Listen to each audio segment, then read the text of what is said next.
Hello and welcome to Blancpain GT Series Asia. My name is Claire Jedrick and we are here at the Ningbo International Speed Park. Now this is the season decider and it's where the points matter. And with me now, a man who's had a considerable amount of success, I have Reinhold Renger from Group M. Reinhold, congratulations on the GT4 title. You must be elated. Yeah, thank you so much. It's great to be the champion here in Asia in the GT4 class. So it's still unbelievable. Now tell us a little bit more, what brings you to Asia for racing? Is it business, is it circuits, competitors? Actually, we're doing the AMG Driving Academy here in China. So I'm a little bit familiar with all the people here and so on. And then I saw the project with Group M in the GT4 and that's what I jumped in then very quickly last year. And you've been a person who's held down the fort in this championship. You've had a few co-drivers. Has that really shaken things up for you when it comes to stability in the driving and racing? To be honest, I like it a little bit more, the consistency. So having all of these different partners, they are pretty good actually, but you know, always changes, they have to get used to and so on. I did one race alone also. It makes it not easier, let me say like this. So better you have a fixed team for the season. And overall, how's it been driving with the Group M and the Mercedes AMG GT4? So the Group M is absolutely top professional team. Without them, it's totally impossible to make such a championship. This was really the absolute high level. Thanks to the team, definitely for this.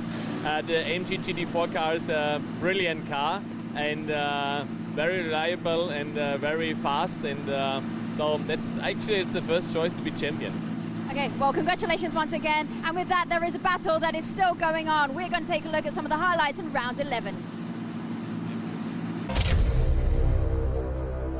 It was all happening around turns 1 and 2 and 3, and then we had that long safety car period. Now, have a look at 23 Nissan. Did it touch number 999? It got a whack from 97, and then as they came into the corner, up the inside went the Nissan. It was certainly on the wrong line, and there was damage as it came out the other side. So that was potentially where the incident started.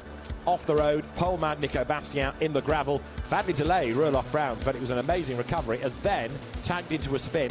Eduardo Liberati, he got collected by the Sandy Stuvik Porsche, and it was the number 37 Anthony Liu Audi that got embroiled with the Nissan and triggered all the mayhem.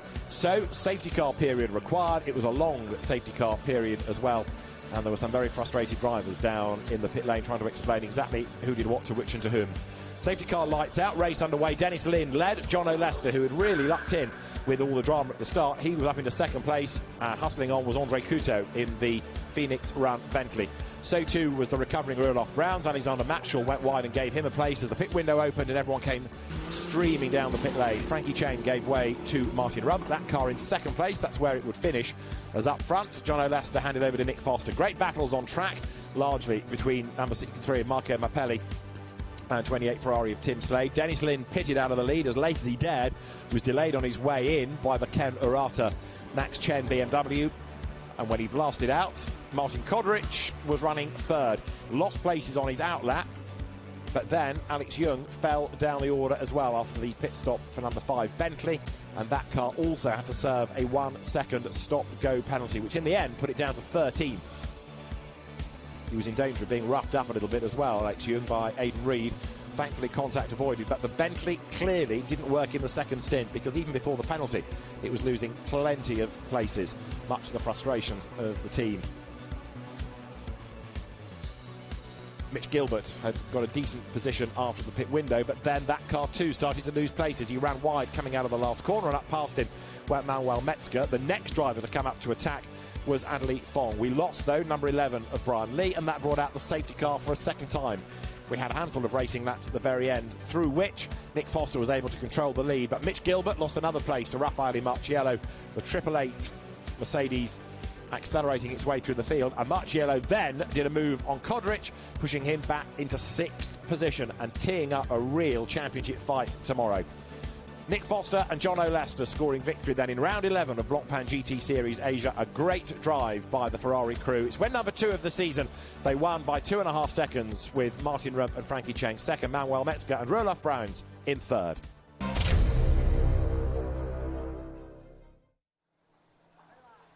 and we're down on the circuit for all the action. But first, let's take a little look and have a chat to the man behind the mic, David Addison. Thanks, Claire. The story, in fact, of yesterday's race continued long into the night because Raffaele Marciello's car that he shares with Alexander Matschel was given a penalty for overtaking behind the safety car. So that tumbled down the order, and that had the beneficial effect for Lyndon Kodrich. They gained a place back. So now it's 5 points in the championship between Dennis Lind and Martin Kodrich, the Lamborghini drivers, and then Nick Foster, second after the win yesterday. 5 points back. Patrick Niederhauser is next on 123, so he has got a lot of work to do, and he's really very much the outsider. He's got to win the race, come what may, but then he needs the others to be at the bottom end of the top 10. Martin Rump, Frankie Cheng, fourth in the points, ahead of Hiroshi Hamaguchi and Marco Mappelli, who are also fighting with them in Pro-Am. And then Florian Strauss and Eduardo Liberati rounding out the top 6. But really, it is going to be, to all intents and purposes, between Lamborghini number 19 and Ferrari number 27. In GT4, it's already decided because, again, a penalty post-race for Takayuki Kinoshita and Tsunaka Yakusho yesterday dropped them away from Reinhold Renger. It therefore meant that they scored insufficient points to be able to overhaul Renger today, and Reinhold Renger absolutely delighted with that success, returning to racing really after many seasons away. Did race in the 1990s, but it's been a great job done by him, by Grupper M, by John Waterman, the engineer on that car, to take the title with a variety of co-drivers, but to do it with a race to spare, no mean feat. So bravo, Reinhold Renger. Now we'll see what goes on in GT4 just for the straight race. Track temperature 25.6 degrees. Yesterday we ran late afternoon. Today it's late morning. It's much cloudier than it was for the bulk of yesterday. Cooler temperatures as well. You're looking there at the hairpin up at turn 15. There's a much steeper climb to that hairpin than you might think. You think initially this is quite a flat, featureless circuit, 22 corners in all, and it is certainly with a much steeper climb up towards the hairpin than you might anticipate. The humidity 59 degrees, track temperature, as I say, just over 25, but not as hot as it was yesterday, which is going to be good news for some of the cars and certainly the drivers. The driver that does the first stint, of course, strapped in for a longer time with the build-up to the race. Ningbo International Speed Park is just over 4 kilometres long. It is an anti-clockwise circuit, so you're looking down onto the grid. They go into the first kink with the left-hander at turn 1, and then keep on turning left through 2 and 3, and then wriggle your way around. Now, at the end of the first sector, you start to climb just a little. At the end of the second sector, out of the 2 chicanes, there's a much steeper climb all the way up to turn 15 hairpin in sector 3. Then you drop down the hill the other side. So there's a lot more to this than you might first anticipate. Drivers say you can't overtake, but it was a lively race yesterday, that's for sure. And they're going to have to overtake in some cases today, because not only is the championship on the line and points vital, but also if you're in the top 3 in a race in Blancpain GT Series Asia, you get extra pit stop time for the following race. And that means that yesterday's winners, Nick Foster and John O'Lester, they've not done the whole season together. That's why they're on different points, incidentally. They get 15 extra seconds in the pit stop. It is 90 seconds for a GT3 car, plus the 15 that they have. So that's going to really cost them. They're going to end up either needing to really push in the first stint and try to build a lead, or play catch-up in the second stint. So the pressure is on either way to get through the traffic. 10 extra seconds go the way of Martin Rump and Frankie Cheng, and 5 extra seconds for the really impressive Mercedes of yesterday, Manuel Metzger and Roelof Bruins, the Korean team having a really good showing yesterday, best of the season. In GT4, 15 seconds go to Reinhold Renger and his co-driver, with whom he has had a win this year, previous to yesterday, Raichiro Otsuka, and now as double winners between them. 6 wins in total for Renger. They get 15 seconds. 10 seconds for Alex Zhao and Ringo Chong, second yesterday. And then 5 seconds for Justin McMillan in the KTM, who was promoted to third after the penalty for the 81 BMW. But he's driving on his own, and for that he gets an extra 10 seconds. So he's got 5 plus 10, in other words 15, to match the time spent in the pit lane from Reinhold Renger. It's 125 seconds, the mandatory time for a GT4 car, plus the pit stop penalty, the pit stop handicap for success. So there's quite a lot to factor in to all of this. And thinking about the calculations going into the race, Dennis Lind and Martin Kodrich. And Martin Kodrich is down on the grid. Let's hear from him with Claire. Hello, we've got Martin Kodrich here in the Lamborghini for car number 19. Martin, wow, you've got 12 points ahead. The pressure is on. You're in 5th position right now, or is it 6th position? Tell us your thoughts going into that. Yeah, I mean, we're starting P6.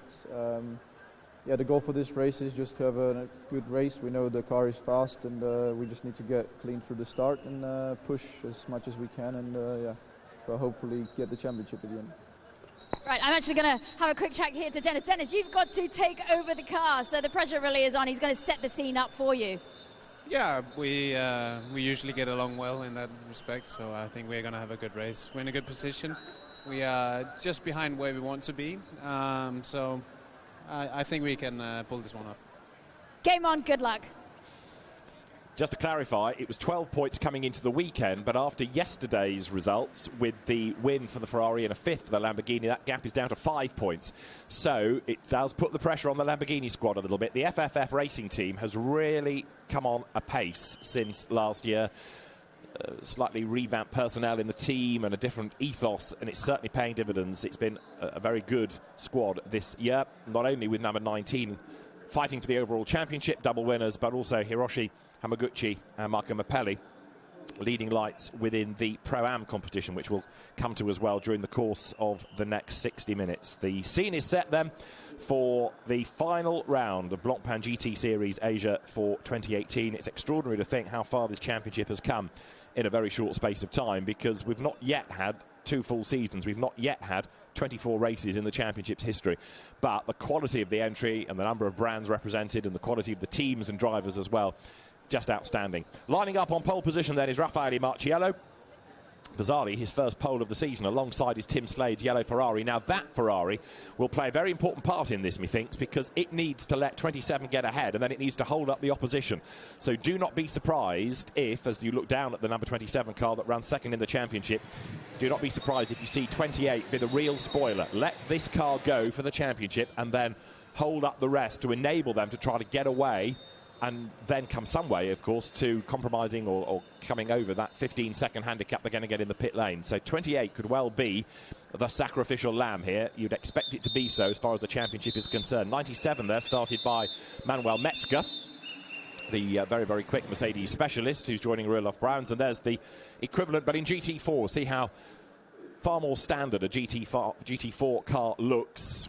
Doesn't have the same aero, it's got more standard parts, it's a cheaper way of going racing, but still a very serious bit of kit. And Reinhold Renger is going to do the opening stint, 15th overall in yesterday's race, but a 6th class win for him, and more important than anything, the championship title as well. 999 has an emergency, and that is that Patrick Niederhauser needs as many points out of this as he can get. Yesterday, from pole position, the car into the gravel and out of the race at turn 1 with a bit of an assist.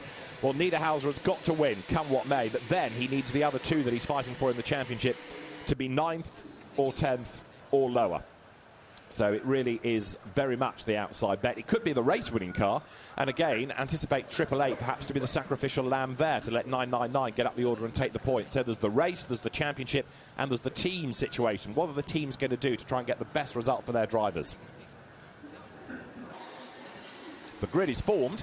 It includes today, incidentally, number 6 Bentley, which had problems in qualifying yesterday with steering-related issues. They've got the car on the grid for today's race. You're looking down at the Adderley Fong Audi there as the 1-minute board is being prepared. And we are almost ready to go for this championship decider for Blancpain GT Series Asia for 2018. GT4 crown already decided. The GT3 competition goes down to the wire.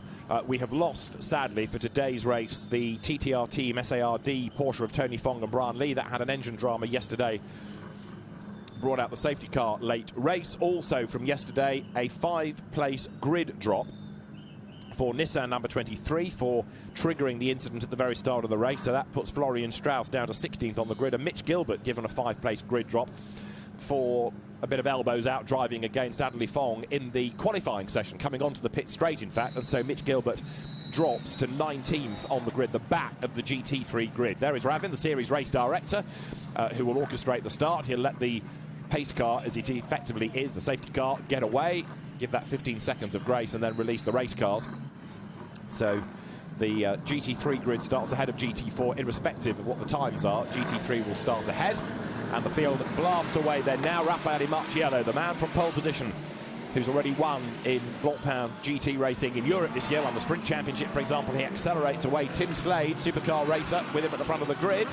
But as I reckon, he's going to give way to 27 is Marchiello going to do the same for Patrick Niederhauser? It's going to be fascinating. The grid is thus. Raffaele Marchiello and Tim Slade start on the front row, Mercedes alongside Ferrari. Nick Foster will start third in his Ferrari, and Patrick Niederhauser lining up alongside. The third row of the grid, it is going to be Manuel Metzger's Mercedes and Martin Kodrich starting in the championship leading Lamborghini number 19. On the fourth row of the grid, Anneli Fong will start the Absolute Racing Audi. The sister car of the ever-quick Alessia Picariello is lining up alongside. And then you get to Martin Rump alongside Alexandra Imperatori, Audi and Nissan on the fifth row of the grid. We're still in GT3, remember, at this point. Daisuke Aito's Ferrari starts 11th on the grid, and Aidan Reed in 991 Porsche. There it is, going through the shot, will start alongside. Shea Davis's car damaged yesterday, 13th on the grid alongside Alex Young in the Bentley. The next row of the grid is going to be the Ben Porter started Lamborghini from AMAC Motorsport, Florian Strauss alongside. Then you will have Marco Mappelli's Lamborghini, and it is Jordan Pepper starting in Bentley number 6, with Mitch Gilbert rounding out the GT3 part of the grid in the OD Racing Team WRT Audi. They were runners-up by a point in the championship last season, winless this year. Then you get to the GT4 grid, where Takayuki Kinoshita's BMW will start from GT4 pole alongside Reinhold Renger's Mercedes.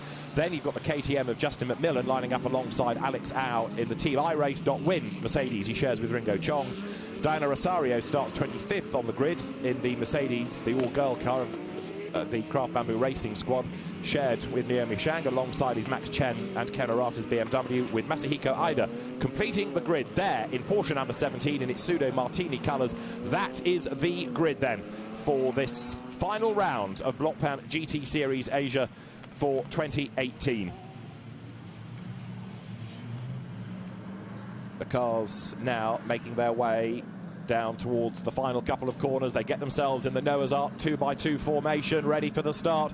The championship on the line, the championship decider about to get underway. The final round of Blancpain GT Series Asia for 2018 is go. The field blasts away. Who is going to make the best start on the way down towards turn 1? It's Raffaele Marchiello, and up the inside tries to go Nick Foster. Does Tim Slade let him go? He doesn't, surprisingly. Everybody dives into turn 1 to kick wide at turn 2. Goes Marchiello. Others go really wide and nearly have to pay to get back into the circuit. Both the Bentleys run out wide, and they thunder their way up now towards turn 4 for the first time. Marchiello leading, Slade is second, and contrary to expectation, Foster is still behind him. In fourth place, it is Patrick Niederhauser and Raffaele Marchiello in this Pro-Am car that he shares with Alexander Matschel, leading the way then as they turn for the first time out of turn 8 down towards the hairpin. Slade runs second, Foster is third, Patrick Niederhauser is fourth, fifth in the background is Anneli Fong, and then you've got in sixth place seemingly Martin Kodrich, but he's coming under attack as they turn through the tight hairpin. Kodrich is under attack, and that's Alessia Picariello that goes through.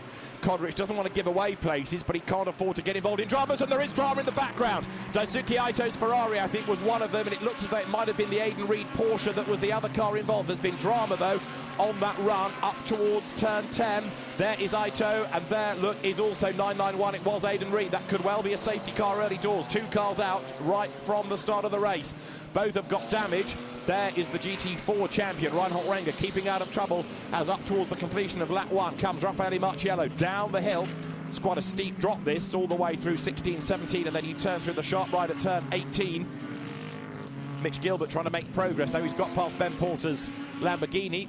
There it is, the car he shares with Andrew McPherson. But what is going to be the outcome of that contact? Safety car, that's the outcome, safety car deployed. Race leaders come over the timing line. 0.8 of a second was the margin. Marchiello to Slade, but the safety car is required in order to get the two damaged cars out of harm's way. There is Daisuke Aito limping back to the pit lane. That's the race run, even if he can get it back, I would have thought, because he'll lose so much time. And look at all the bodywork mangled around the wheel, the punctured tyre as well won't turn.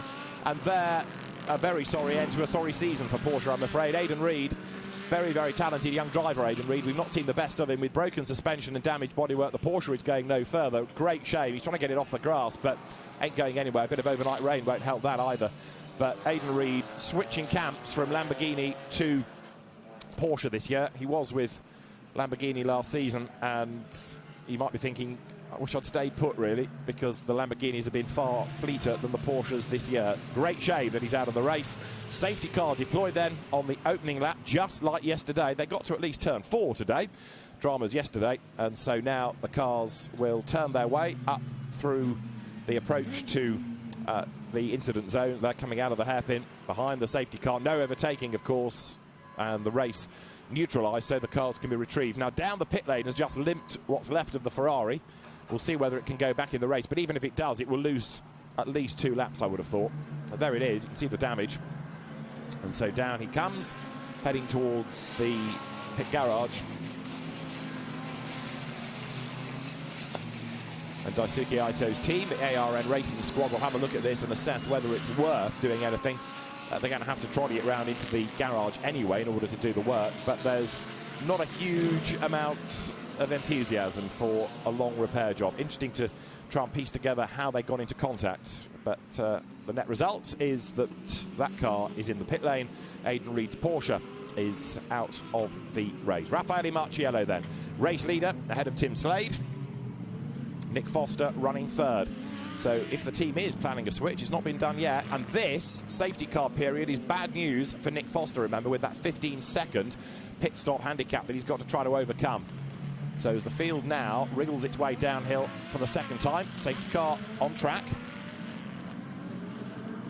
The order, Marciello's Mercedes leading the way. 2nd then is the Tim Slade Ferrari ahead of the Nick Foster 27 entry that goes through in 3rd place. Now, Nick Foster runs 3rd. That would give him 155 points. Martin Kodrich 7th. That would give them 151. This is enough to give Foster the championship if things stay as they are. What's the likelihood of that? Pretty limited, I would have thought, with 55 minutes to go. You've got pit stops, you've got racing still to shake out as well. So have a look in the background of this shot. Let's try and work out. Oh, it's Aidan Reid that gets sideways. Yes, and the Porsche, as it came across the road, glances off the Ferrari. Whether Aidan Reid got a tag, didn't spot, but it was the fishtailing Porsche that kiboshed the Ferrari, I'm afraid to say, and that's put both of them out of the race effectively. So here at Ningbo International Speed Park, it is the final round of Blancpain GT Series Asia. We are behind the safety car while the road is cleared and we get set, good to go racing once more. As soon as the Porsche is out of harm's way, we'll be back in business. Have another look. Yeah, the Porsche may have had a tag, but either way, it fishtailed and clipped the Ferrari. If there was a tag, it would have come from the Ferrari itself because they were together coming out of the hairpin. But sadly, damage to both and retirement for both. So Raffaele Marciello behind the safety car leads the way. There is 81. Into the lead of GT4, in fact, now is the BMW from BMW Team Studi. Takayuki Kinoshita goes first in this race. You start a race each, and Kinoshita doing the driving duties for the opening stint of this race. Yellow flags then around the circuit. Safety car on track. Marciello, Slade, Foster, Niederhauser, Fong, Picariello, Kodrich, Imperatore, Metzger, and Rump is the top 10. For the steak eaters amongst you, 10th and 11th is Rump and Pepper. So there's a sort of steak au poivre in 10th and 11th places at the moment. The Audi ahead of the Bentley. Florian Strauss running 12th, Shea Davis, Porsche 13th, Marco Mappelli in 14th place.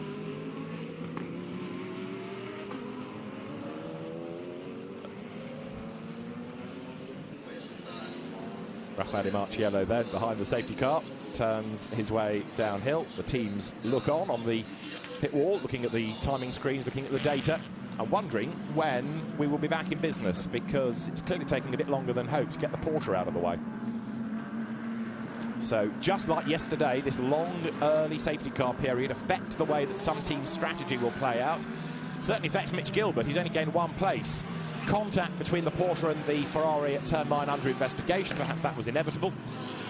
And the field comes across the line. You get a chance to see the great variety there, the different shapes and sizes. One of the beauties of GT3 racing, GT4 as well, really. Not only the different shapes and sizes of the cars, but the engine notes that they make. There's so much variety on a modern-day GT grid. And towering above everything, seemingly, the Bentleys. This new shape for this year, the 2nd generation Continental GT3. There, the silver and green works liveried car, Jordan Pepper at the wheel of it, and then the black and red colours, the former Minardi Grand Prix racer Alex Young doing the opening stint in number 5, and Andre Couto, who's driving that with him, did the opening stint yesterday. First time he's raced the car. Andre Couto was just exceptional, really well worth watching. So assuming the car is good today, because we fear it had a problem late race yesterday, that will be certainly one to watch in the second stint, because by being trapped behind the safety car, not losing too much time in this opening section of the race. So much yellow up front still. So Mercedes leads Mercedes, safety car leads GT3 car. And there is the safety car accelerating down into the next of the left-handers.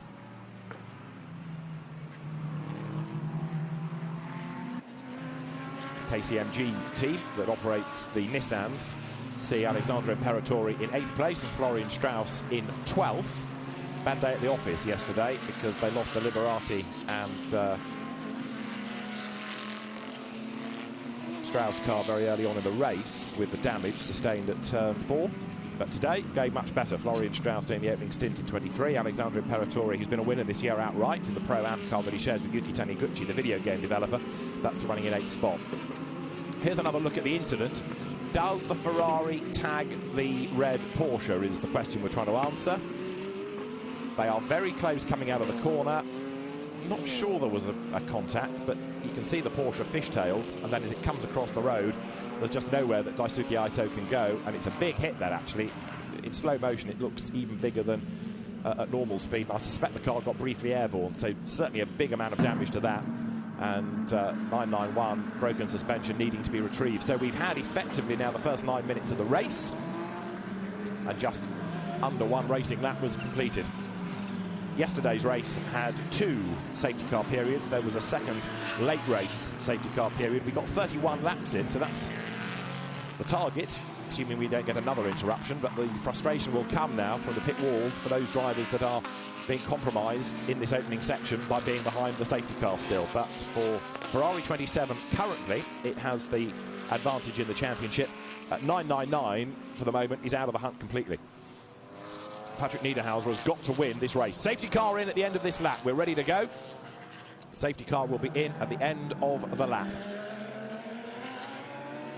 97 Manuel Metzger running in 9th place, sharing with the former European single-seater racer, Roelof Bruins, the Chinese-Dutch driver.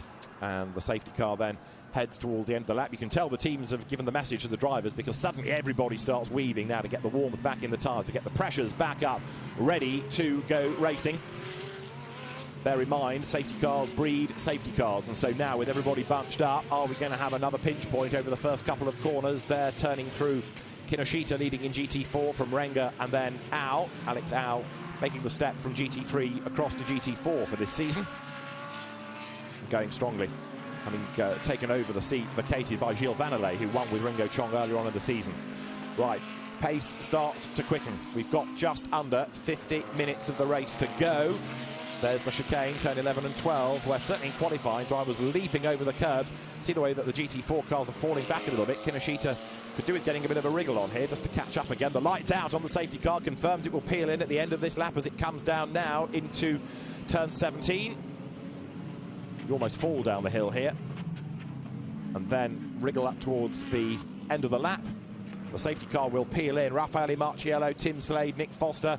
Behind him, you've got Patrick Niederhauser, Adeli Fong, and then in 6th, Alessio Picariello as we get set for the resumption of round 12 of Blancpain GT Series Asia. The green flag is shown. Everybody now storms up towards the timing line. Can Marciello get the run on everybody else as they come over the line? He tries to break away. Slade running second, and the man on his toes is Adeli Fong, who tries to have a go against Niederhauser, who defends on the run towards turn 1. The Mercedes on the inside line there. And Patrick Niederhauser should be able to hang on to the place. Yes, he is. Right on the back now of Fong comes Picariello. Behind him is Kodrich, and Martin Kodrich could do with just gaining a bit more ground here just to make sure the Lamborghini doesn't drop out of the hunt against the Ferrari. Niederhauser having to go defensive rather than attack up front. It's Raffaele Marciello still leading the way here. Through they turn. And straight away the Mercedes gains a couple of lengths. Tim Slade has not yet had to give up the place to Nick Foster for the championship. Patrick Niederhauser running in 4th. Now what about Martin Kodrich? He's on the tail now of 97. He's dropped back, in fact, as Kodric got a problem, because past him has gone Imperatori, past him has gone Metzger, and he's about to lose another place if he's not careful. So Martin Kodric losing places on the restart. He lost places after his pit stop yesterday on his outlap. He got mugged, as though he takes a little bit longer to get up to speed. While here he's 2 places back, so that is not going to be good news at all. He was already down against Ferrari 27 in the championship hunt coming through this first stint, and another loss of a couple of places will really be bad news. So Dennis Lind will have to get a wriggle on, but also factor in the fact that that Ferrari loses 15 seconds in the pit stop. And with fewer racing laps in this stint, it's going to make more of an impact. Downhill goes Niederhauser there, coming under attack still from the absolute Audi behind him. But Raffaele Marchiello leading outright, leading, of course, Pro-Am, tries to break away in the Grupper M car. He won with Bryce Bosey at the start of the season. When Bryce Bosey's driver categorisation was changed, he had to stand down from the series. Alexander Matschel took over, and he's raced with Marchiello. He's also raced with Marcus Pommer over the course of the season, and they turned through, with Maxi Book, I should say, over the course of the season. Marcus Pommer joined Patrick Niederhauser for a race, and so there, this revolving door of drivers through Gruppe M means that it's only Niederhauser that has a chance, and it's very much a remote one now, winning the championship outright. But a race win could be on the cards from either car here. There is 999. No pit stop handicap, remember, for the Niederhauser entry. And Martin Kodric, at the end of that lap, was down in 8th place. That would give them 149 points, and that would lose them the championship. Also now, Adderley Fong has dropped right back into 15th spot. Picariello making progress up the order, but Adderley Fong, who was, remember, on the back of Niederhauser on that restart lap, got muscled out wide and has fallen down the order. There he goes through the shot, and right on the tail of Adderley Fong now is Mitch Gilbert in the 86 OD Racing with WRT Audi. WRT stepping up to the DTM next year as an Audi customer team. There's Alex Young, struggling it seems, down in 16th in the Bentley, and so Andre Couto is going to have to crack on in that car. We saw him do it yesterday. They could do with another safety car, really, to keep them in the mix. There is the 999 Gruppe M Mercedes. That's Patrick Niederhauser at the wheel of it, trying here to shake off Alessio Picariello. In GT4 it is still Kinoshita leading the way, because now Reinhold Renger is coming under attack from Alex Au. Nose to tail they run for second and third places. The two Mercedes, there they are, got themselves together. We've got this 8-wheel Mercedes AMG GT4 at the moment, because pretty close together. Reinhold Renger way up the curb, Alex Au behind him. The race leader, though, outright, Raffaele Marchiello, has just stormed away from the opposition. He's 2.4 seconds to the good now, an amazing advantage. Are we going to see a switch between the Ferraris, or are they going to do that after the pit stops? Way out wide goes Marchiello, not for the first time this weekend, through turns 2 and 3. There's another scrum diving down towards turn 1 in GT3 as well, incidentally, so wouldn't be a surprise if there wasn't a yellow flag, and certainly a change of the order on this lap. It's still Slade second from Foster third, 4th Niederhauser, 5th Picariello, 6th Alexandre Imperatori, Metzger is 7th, Kodric is 8th, 9th is Martin Rump, still 10th Jordan Pepper, and there's that battle pack. 11th now is Strauss, up into 12th has gone Mappelli. Up to 13th Fong, and down to 14th place has dropped Shea Davis in the Porsche. Bit of a wobble from Florian Strauss coming out of the corner, and that now puts right onto his tail, Marco Mappelli. Way wide comes 23 Nissan, Florian Strauss under attack, as you can see. And look at the background, Mitch Gilbert, the Malaysian-born Australian, having a go at fellow countryman Shea Davis. Side by side, dust kicked up by the Audi. Adderley Fong on the power, gets up alongside Mappelli, gets past him. This is on the run now, up towards the next left, and squeezing through on the inside goes Strauss, out wide goes Fong, so back past him goes Mappelli. Shea Davis tries to get up the inside of the chicane. Does he go through? He does. And Adderley Fong on the wrong line, but Shea Davis on the wrong line on exit. That compromises him. Mitch Gilbert, though, can't find a way through the traffic. Here is Strauss versus Mappelli up towards turn 15 hairpin, and a great dive up the inside by Marco Mappelli. Does it pay off? He's got his nose in front for the next corner. No, he's not. Florian Strauss in the grunt and go Nissan powers his way back ahead as they come downhill now through turn 18. The leaders across the line, 3 seconds clear now is Marchiello, but this great fight raging on, and believe it or not, it's outside the points. Strauss, Mappelli, Davis, then it's Fong and Gilbert, the two Audis struggling a little bit here. Mitch Gilbert not making his way up through the traffic as he needed to do. Very frustrating season for Mitch Gilbert and Aditya Patel. Florian Strauss in the meantime in 11th place, holding up Mapelli. They're losing touch against the leaders. Track limit's not in force for the Blancpain GT Series Asia here, incidentally, so they can get away with running wide out of turns 2 and 3 there. Jordan Pepper goes through the shot in Bentley number 6 in 10th place. Mapelli has a look to the inside line coming up now into turn 5.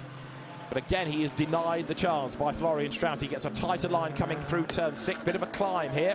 Over the brow. Mapelli to the inside line. Has he done it? Let's see. Sprints out of the corner. Way out wide goes Florian Strauss. Yes, through goes Mapelli. Strauss rally crosses his way back onto the circuit. Shea Davis now in the Porsche tries to take advantage and at the same time defend from Adderley Fong, who is right there behind him. And Fong has got Gilbert, similar Audi, tucked up behind him for company. Strauss tries to get back against Mapelli. You see the Porsche struggling for straight line speed. It's been like that all season, frustratingly. And so having had a go into the corner, losing 3-4 lengths by the end of the straight is the 911 numbered, 911. Contact being investigated between Nick Foster and Adderley Fong at turn 5. So that partly perhaps explains why the Audi dropped away, but it wouldn't have been up into 4th place because it hadn't got past Niederhauser from memory. So a quirk that. In the meantime, Shea Davis busy flashing his lights to try to rattle Florian Strauss out of his way. There are the leaders across the line. The lead gap now 4 seconds effectively over. Slade 2nd and Foster 3rd. So it is still Foster looking good for the championship. Patrick Niederhauser goes through, but it's all academic until we've got the pit stops out of the way. Way out wide goes Niederhauser. Alessio Picariello, in a car eliminated before he got to drive it yesterday, is right there on his tail. 41 minutes in the race, still to go.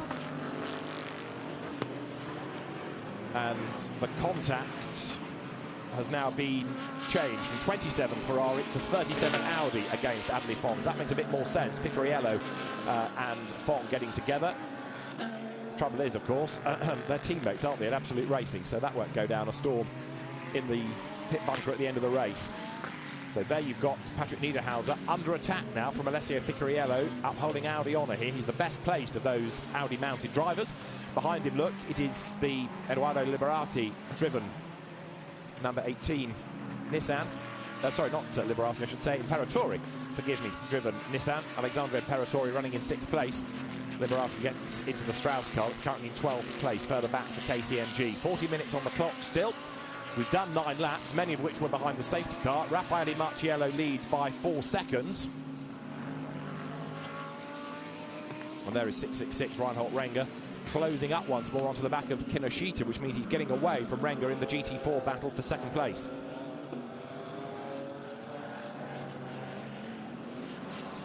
So there, Reinhold Renger, GT4 champion, comes ever closer to the back of the BMW Team Studi car. Alex Au falling away. So Marciello up front. There's Marco Mapelli. Now he has got himself past Florian Strauss and he's pushing on. Up front, Raffaele Marciello leading now by very nearly 5 seconds. Masterclass this from Marciello, winner of the Sprint Cup in the Blancpain Blancpain GT Series in Europe, winner pending an appeal of the Endurance Cup as well. So he's been very much Mr. Mercedes and Mr. Victory this season in European GT racing, and here underlining just why. Getting away.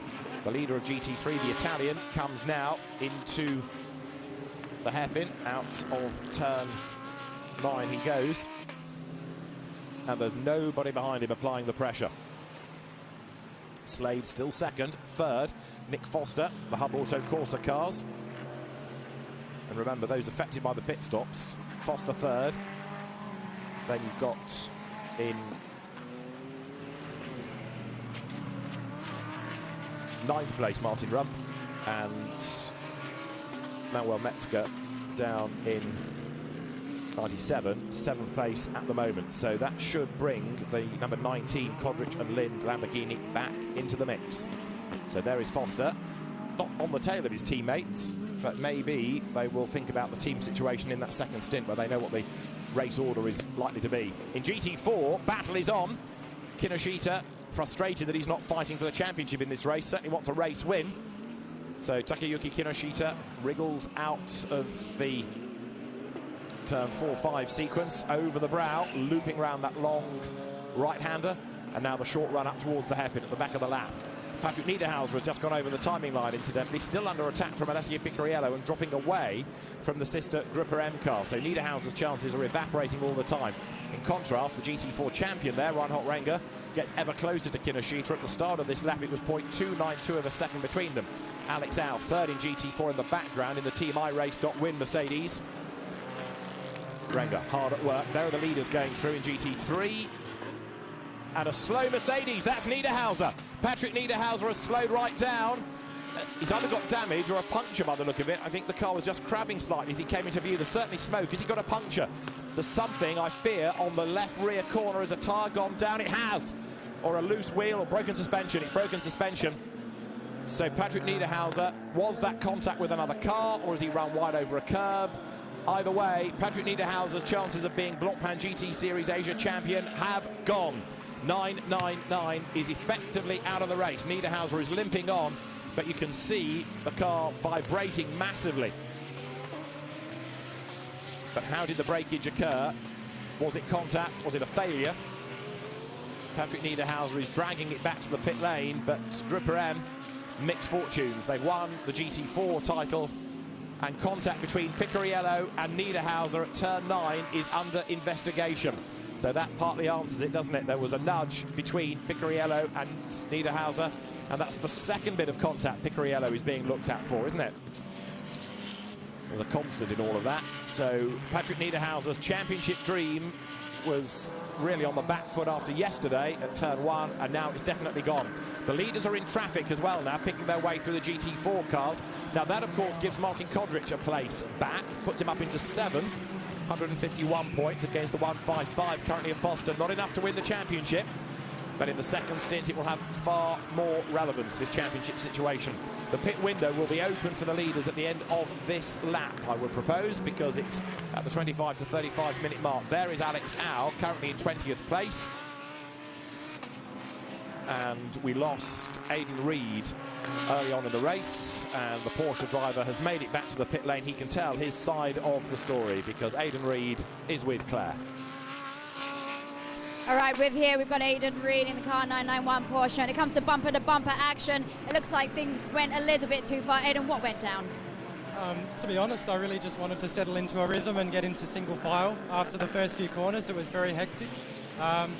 We've had some run-ins with the Nissan recently, which has been unfortunate, but the truth is we just had a bit of small contact, which then led to a big moment, which I need to assess what happened, but felt like there was a bit of damage on the car, which sent me into a spin into the path of another car, led to some big damage, and unfortunately couldn't bring it back. So it's unfortunate. I don't want to end the season like this, but that's how it is, and we've been racing hard for every position that we can get in the Porsche, and that's just the unfortunate consequences sometimes. Brilliant, thank you. Big disappointment for Aidan Reed, a very promising young driver, as I was saying earlier on, and it's not the season he wanted, but he has certainly underlined his ability, even if a bit overshadowed on occasions because of the pace of the Porsche, or lack of pace on occasions of the Porsche. In GT4, lead battle is still raging on. Kinoshita versus Reinhold Renger, as you were just looking at. There is 63, Marco Mappelli up into the top 10 now.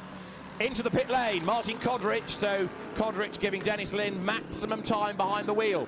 So significantly the sister car to the one you're looking at down the pit road, and that is the first of the significant stoppers. Then Dennis Lin is going to be in the box seat. Also in has come Florian Strauss to give way to Eduardo Liberati, and you've just had down the pit road as well Alex Jung to give way to Andre Couto. Max Chen in to give way to Ken Arata. That's the significant pit stop though. 19 Lamborghini, out gets Martin Kodrich, in gets Dennis Lind. Can they now get themselves back into the hunt for the championship? The answer should be yes, barring any dramas. So Martin Kodrich walks away. Deal done. Pit lane is busy.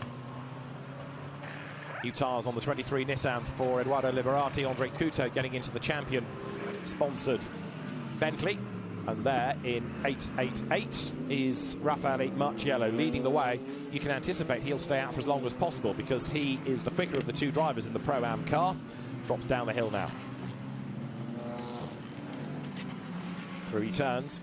Marciello is currently on lap 14. Pit window is open. There is 911 into the pit lane. That is Shea Davis now to give way to Sandy Stuvik. That car eliminated on the opening lap of the race yesterday, so that will blast back in a moment. With a 95-second pit stop, you do, if you're even a few seconds behind the leader, go a lap down, but you'll claw that back as everybody cycles through the pit stops. There goes Dennis Lind then into the race, and we need to see at the end of the next lap exactly where that puts him relative to the race leading car. Order shuffling all the time now. So it is Marchiello, Slade, Foster the top three, Picariello 4th, Imperatori up to 5th, Metzger 6th, Rump 7th, Pepper is 8th, and into 9th place will go Marco Mappelli. There ready to go will be Ken Murata and the BMW Team Studi M4 GT4. Max Chen's opening stint is done. Into the pit lane has come Mitch Gilbert to give way to Aditya Patel.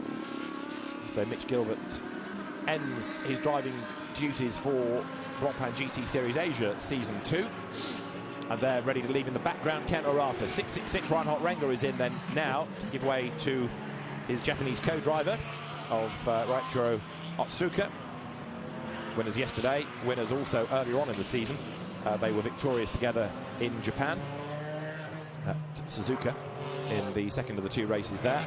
So the Grupper M car, nowhere near its pit garage, is it? Well, in fairness, it's a busy squad, Grupper M. Now there, Dennis Lind coming under attack, look, from 27 Ferrari.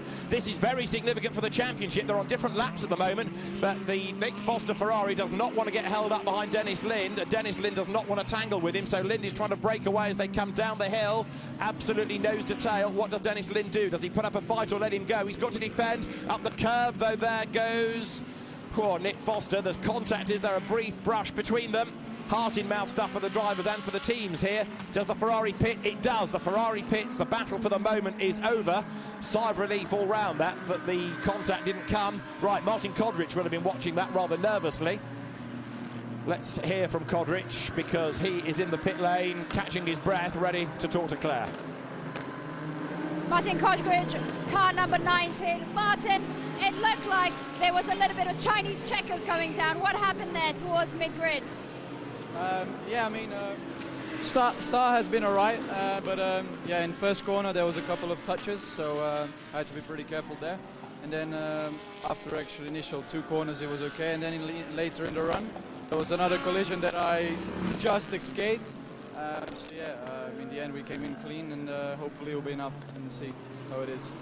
Thank you. Well, the good news is Dennis Lind has kept out of trouble. Oops, sideways at the hairpin, having said that.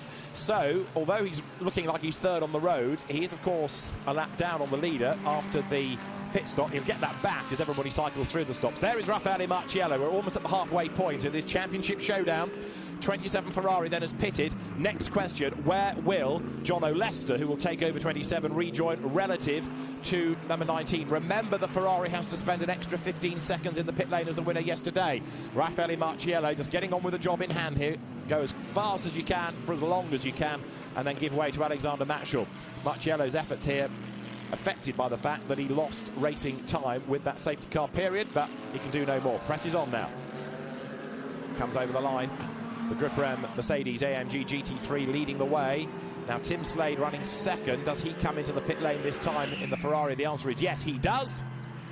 So down the pit road comes 28. There is 97. Manuel Metzger going a long way. Aditya Patel is behind him, having taken over. Number 3 is Martin Rump, who stayed behind the wheel of the number 3 Audi, coming in though this time. So Rump will give way to Frankie Cheng, the Chinese driver. Metzger is in as well to give way to Roelof Browns. Down the pit road comes Martin Rump, another good stint. Also in is Jordan Pepper. There is Tim Slade's Ferrari being given to the team principal, Maurice Chen. So a very Australian feel down at Hub Auto Corsa, with Tim Slade in this car, Nick Foster in the sister one, and the Kiwi, John O'Lester, that's now taken over in 27. So the battles shuffle on. And 27 will be back in the race now. Does it stay ahead of number 19? That's the next question to try to resolve. Aditya Patel in 86 comes through. He's relieved Mitch Gilbert of that car. And behind him is number 23, which is now Eduardo Liberati. So you've got some very quick drivers in certain cars which are out of sequence right now. Marchiello still leads the way. Alessio Picariello going a long first stint as well as the pro in the Pro-Am car. Here is Marchiello dropping down the hill. Out of turn 18 he comes now. So Raffaele Marchiello How much longer can he afford to go? Certainly one more lap, but probably no more than that to be on the safe side. Over the timing line he has gone.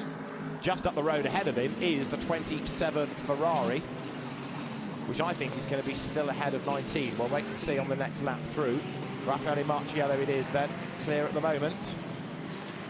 And yes, the Ferrari 27 has stayed ahead of number 19. So even allowing for the 15 seconds, over the line has now gone Dennis Lind. And he's got 16.9 seconds to make up on the Ferrari. This is a big ask. However, he can afford to be behind, depending on where the Ferrari finishes the race. We'll see how the points pan out when everybody else has cycled through and we've got the order, because there are still quite a few drivers yet to make a pit stop ahead of them.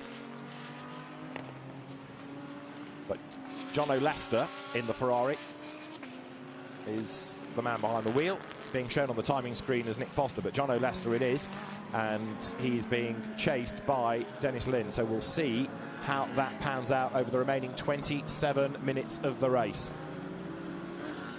It did look as though it was going to be advantage Lamborghini before the pit stops, but it's not done yet, that's for sure. Now there is 63 Hiroshi Hamaguchi, leading the Pro-Am Championship, and he's got behind him Sandy Stuvik in 911. There's Andre Couto looking as rapid as ever. First weekend we've seen him racing this Bentley, but he's going really strongly. There, look, the Ferrari switch comes because 28 is passed by 27. All of this ahead of the race leader, Raffaele Marciello. So Jono Lester goes ahead of Maurice Chen now, as that car needs to do. Into the pits comes Marciello. So the race leader is in to give way to Alexander Matschel. This is going to make life look really good for the Foster Leicester Ferrari. I'm trying to find anybody that's going to rejoin the race after a pit stop ahead of it.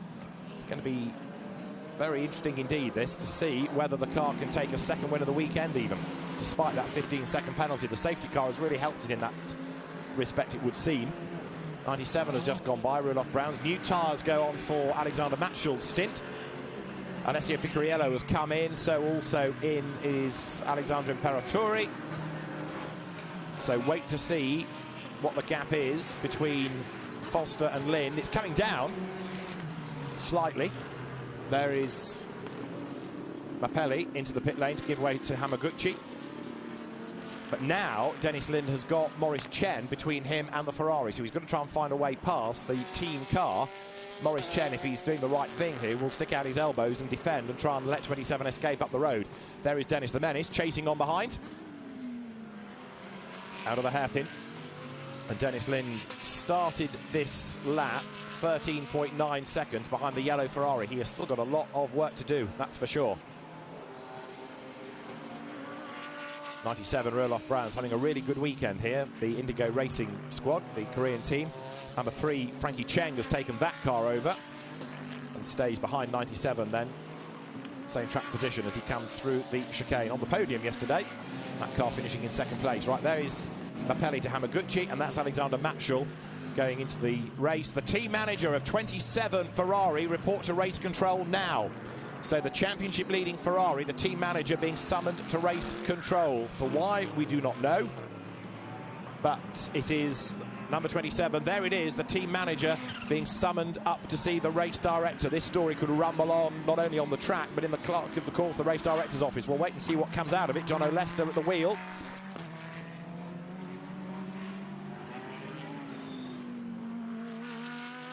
So 27 on track.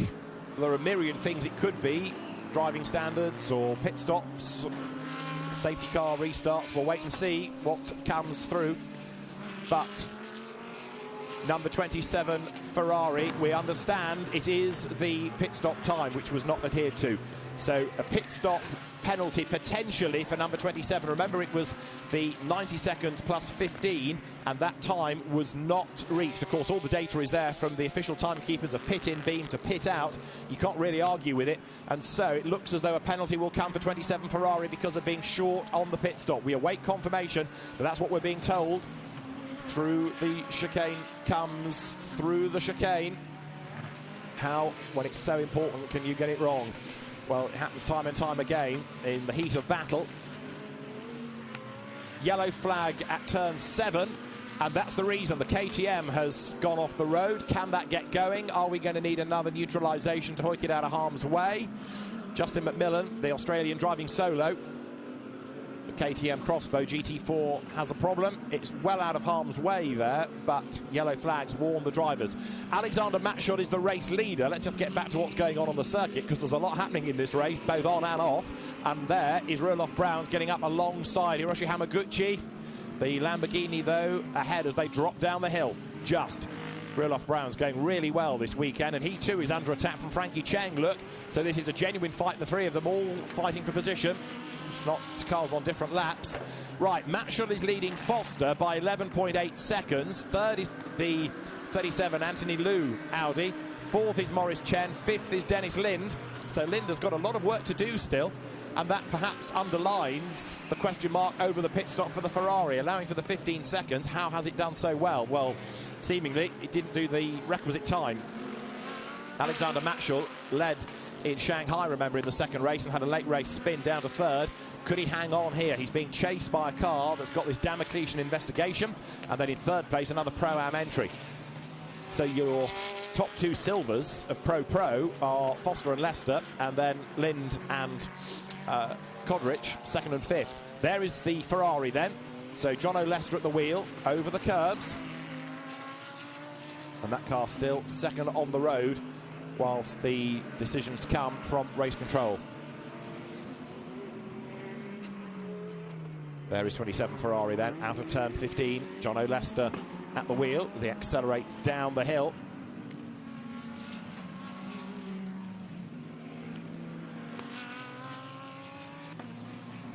So there is the Jono Leicester Ferrari, currently on lap number 20, heading towards the completion of it in the sectors, chipping away, closing on Alexander Matschott. And we've now got drivers starting lap 21 with the lead gap 11.2 seconds. Jono Leicester goes through in second spot. Anthony Liu running in third, and we wait to see where Dennis Lind is. He's up to fourth. There he goes over the timing line. So Dennis Lind is now up into fourth place. 26 seconds off the leader. That's still 15 seconds off the second place Ferrari. Now, in second place is the Ferrari. Fourth is the Lamborghini. That should mean Ferrari ahead, but a penalty is coming for number 27. It is a stop and go penalty of 14.5 seconds for the Leicester Foster Ferrari. The championship leaders not respecting the mandatory pit stop time, a stop and go of 14.5 seconds, which makes it sound like they did the regulation stop but not the handicap penalty from yesterday. Why? Pass, because the drivers were talking about it post-race yesterday, saying it was going to be a drama. Somebody in the team, you would suggest, has slipped up there by not factoring it into the calculations, and so there the car will drop towards the pit lane. Now, it's something like 15 seconds ahead of Lind, but there's the stop-go time, but there's also the drive time. Slowly into the pits, slowly out of the pits. So the Ferrari should fall behind the Lamborghini, and this will not only give the Lamborghini another place, but it will put it ahead of 27 and give the championship advantage back to Dennis Lind and Martin Kodrich in this topsy-turvy race. Here's the Ferrari down the pit lane. Nick Foster, no doubt, head in his hands in the pit bunker, has seen the championship slip away. Jono Leicester down the pit road.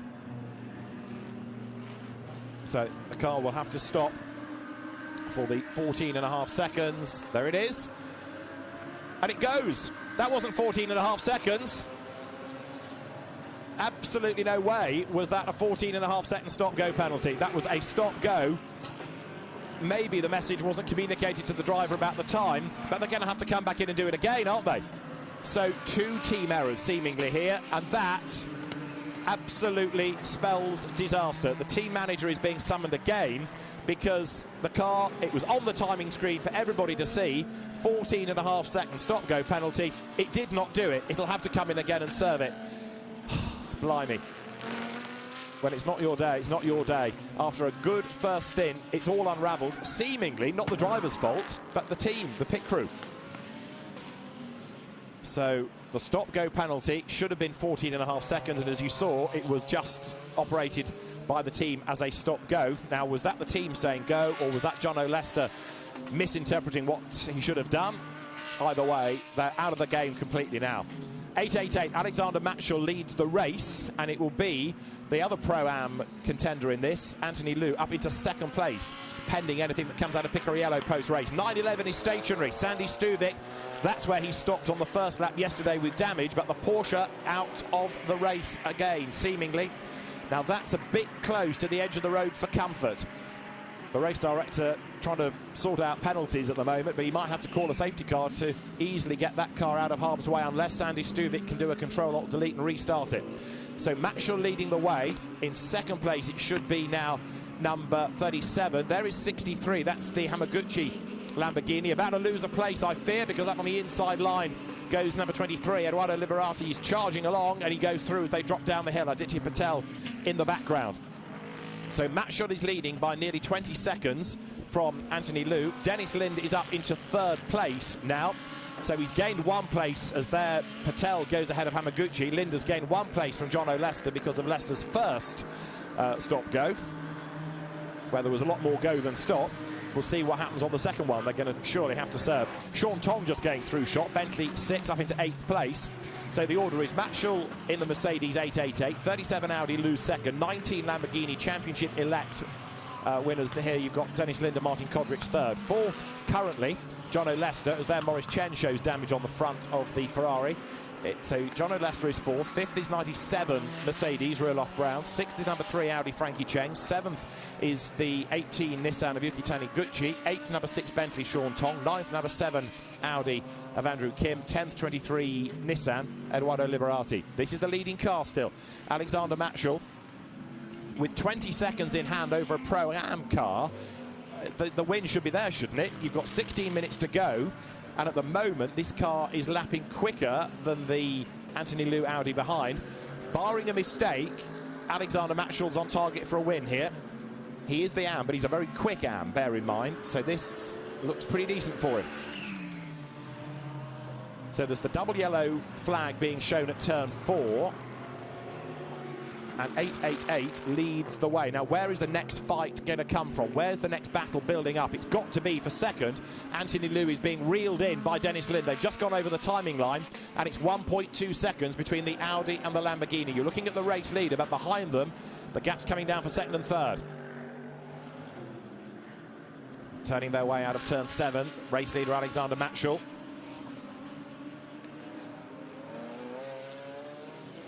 So behind him, clear road. Wait then for 37 Audi, which will have the number 19 Lamborghini bearing down on it. There is the Am leading Lamborghini. Andrew McPherson has taken over from Ben Porter. But behind, well, there should be this great fight raging on between Liu and Lind.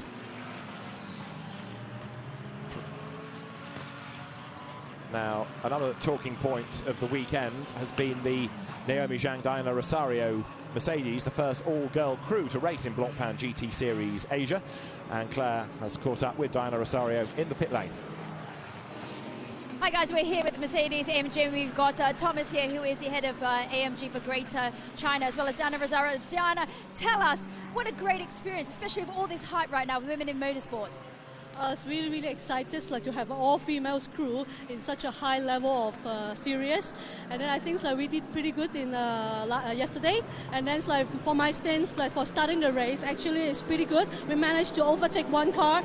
Now it's the car is in Naomi's hands. Hopefully she will do good in the race. I think we will have safety cars soon. So I hope that she can keep the temperatures of the tires and then manage to keep the pace. Well, Thomas, a proud moment for you guys, especially for the Mercedes AMG. Yeah, for us it's great to be here as always, and it was very important to have a female team, just in order to show they can do. Diana and Naomi, they can. Thank you, guys. Action on track, this for second place. Anthony Liu just ahead of Dennis Lind. This is, of course, for second place outright. They're in different categories, GT3 Pro-Am, Liu, and silver for Lind and Kodrich. But significantly, of course, for the overall championship, the further up the order Dennis Lind gets, the more secure he is against number 27 Ferrari. We haven't yet had any news about a second penalty for that car. Wide goes Lou, up the inside goes Lind. He should be able to get the job done here on the run to the hairpin. If not, he'll do it on the exit of the corner. Let's see. Can't do it on the outside line going in. What about the tight line coming out? Not quite. Audi still has the advantage. Anthony Liu moves across on Dennis Lind, who keeps on coming, but he has to give way. He does not want to get squeezed onto the grass. He's on target to win a championship. Dennis Lind does not want this to suddenly ebb away. If he is going to go through, he needs to be absolutely sure of it, and he's not. Anthony Liu is putting up a very resolute defence in all of this. Dennis Lind trying to force a mistake out of him, and Liu gets a little bit ragged out of the chicane. When the move comes, Dennis Lind has got to commit to it, and right now it's not worth committing. The last thing he needs is contact. He's ahead of the Ferrari. That's good. As long as he stays there, that's absolutely fine. He can afford to sit behind the Audi if required and just bank the points.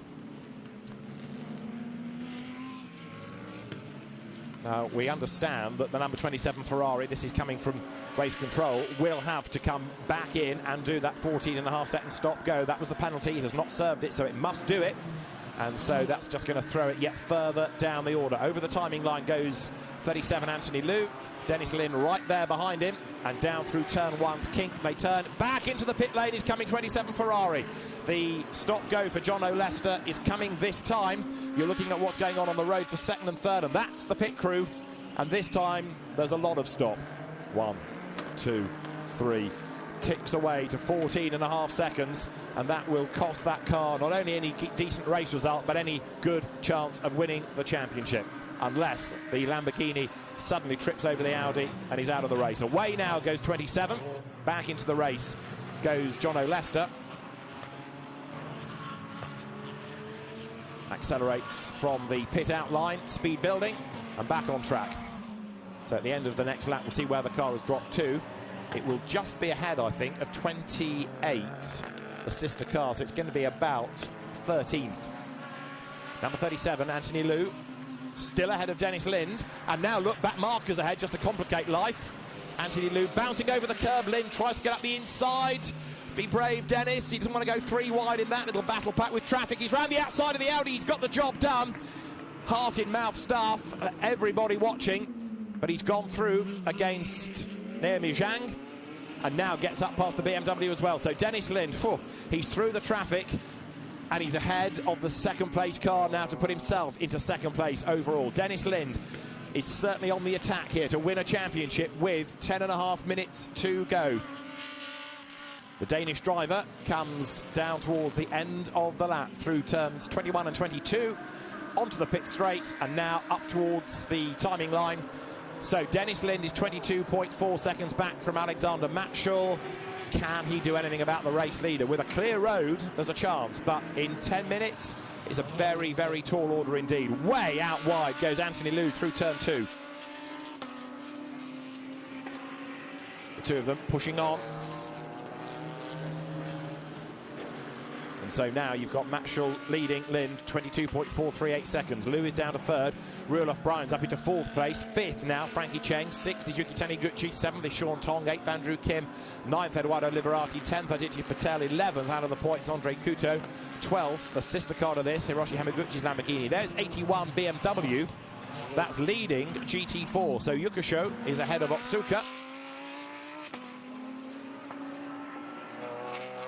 He's been the qualifying king this year, Sonoka Yukusho, but now on target, seemingly, for yet another win. This will be the 5th for the BMW squad, and if they can't win the championship, at least they can win the last race, potentially.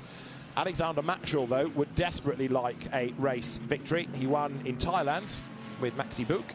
Can he win here in China with Raffaele Marciello? Contact at turn 4 under investigation.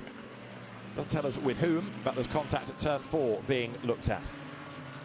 It's going to be quite a lot to keep the officials busy post-race. Remember, all the early contacts involving Alessio Picariello and decisions being made post-race, so keep an eye to Blancpain GT Series Asia's website and Twitter feed for more news as the afternoon wears on, because there's going to be a lot to shake out potentially.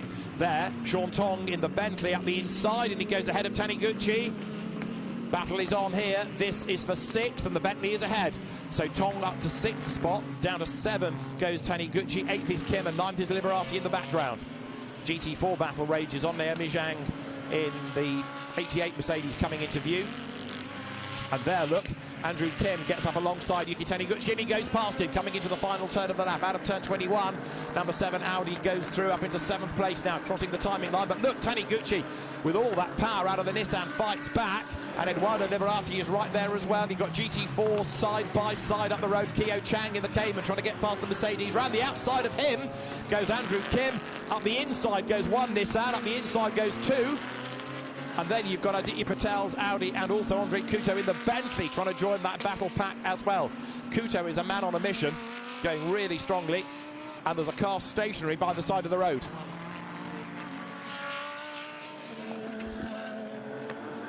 And that looked like Alexander Matschul's car that was stopped by the side of the road. Was it coming out? It is! The leader has stopped. Alexander Matschul stranded coming out of turn 4. The leader is off the road. Is that mechanical or was that a spin? Yellow flags show at turn 4, and Dennis Lin now takes over the lead of the race. Matschul's got going again, but I fear it might have been a spin. My only hesitation is to see whether the car vibrates like 999 did, or whether it was a similar failure, because there was a puff of smoke as it got going. But it looks okay. But Alexander Matschul has been off the road and circulating, but slowly. So Dennis Lin leads the race, coming over the timing line. In second place behind him is Anthony Liu, and Matschul's car has dropped a huge distance back. Roelof Browns then up into third. 2 podiums of a weekend for Browns and Metzger will be good news, and that's Matschul parking it. Alexander Matschul joins the dead car park at turn 7, the race leading. The dominant Mercedes is out with 6 minutes and change to go. This is a race that keeps on giving, or for some, taking away, because so much has happened in it. And there, after a great effort by Raffaele Marciello and Alexander Matschul, the number 888 Mercedes joins 999, the sister car from GT3, out of the race. And Dennis Lind leads the way now. If you're going to win a championship, what better way to do it than with a race win? And this will be number 3 of the season, to put Lind and Kodrich on an equal number of victories with Patrick Niederhauser, but a mega effort being put in by the FFF racing team this year in order to take the title. Anthony Liu, you've got to say, great credit. He's a very quick driver, is Anthony Liu. He is the Am in the Pro-Am car, but he's put in a really good stint. Great first job done by Alessio Picariello, and they're in the mix here. Through comes the car now. Anthony Liu in second place, just under 6 minutes to go. Remember, the fastest lap of the race was done by Raffaele Marciello, but in the end result matters little, because that car out of the race after all the hard work put in. Now, the team manager of number 23 Nissan has to report to race control after the race. You get a feel for how severe the crime is, whether you have to go now or go after the race. 23 is currently Eduardo Liberati, currently 8th. 81 is Sonako Yokushu, leading in GT4. There's number 23, and now it has dropped behind Eduardo Liberati, behind Aditya Patel. Eduardo Liberati on the back of the OD Racing Team WRT Audi. So there is 23 Nissan. Team manager has to go to race control after the race. See what pans out from that as the Indian driver Aditya Patel comes up towards the timing line now. He'll head over the line, down towards turn 1. This car currently 7th, but Liberati looking the quicker. Can he find a way through? 4.5 minutes are on the clock. We've done 29 laps, and Dennis Lind leads the way. It's a great shame that we have a penalty for number 27. It was shaping up to be a fascinating final stint, but now looking oh so good for Dennis Lind, who will seemingly round out the season as champion. He's then got the Lamborghini Super Trofeo World Final to do, in which he's very much the pro in a Pro-Am car. That will be at Vallelunga, in a month's time. And then the season is done. But to win the championship will be a great effort for the Danish driver. Martin Kodrich, his Croatian co-driver, doing the first stint, losing a bit of ground towards the end of it, but the decision to pit early and put Dennis Lind in the car has been a very good one. Anthony Liu has got to take a huge amount of credit here. Now, don't forget, up into second place and into the lead of Pro-Am. So this is looking good.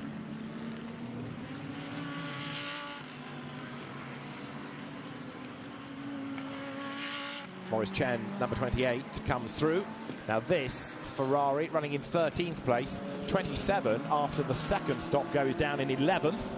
So out of the points, John O'Lester and Nick Foster really has been the one that got away, and I suspect going anywhere near Nick Foster post-race will be a bad move. 97 through, Roelof Brown's doing a very good job indeed, helped immeasurably by Manuel Metzger's experience of the car this weekend, using all of the runoff going out of turn 2 and turn 3. But the Indigo Racing squad, this Korean team, having its best showing of the championship unquestionably. It's been a great effort. So Manuel Metzger knows this car inside out, bringing that experience to bring on Roelof Brown, who was previously the quicker of the two drivers anyway in that car, but it really has been a whole operation that's stepped up a gear or two this weekend, this championship deciding weekend. Patel versus Liberati, Audi versus Nissan, the Indian driver ahead of the Italian still for 7th and 8th places as they come through. The race with 2.5 minutes to go.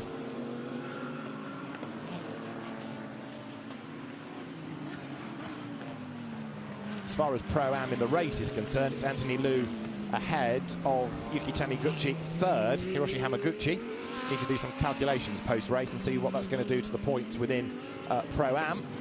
Dennis Lind and Martin Kodrich, though, set to be outright champions coming down the hill. 2 more minutes on the clock here. So I suspect I'm right in saying that the order will be for the top 3 as it was coming into this race, with the dramas for 27 Ferrari Nick Foster, for 999 Patrick Niederhauser, but we'll try and confirm these as soon as possible after the flag. We're going to get 2 more laps out of this. Leader goes through, 4.7 seconds to the good Dennis Lind ahead of Anthony Liu now.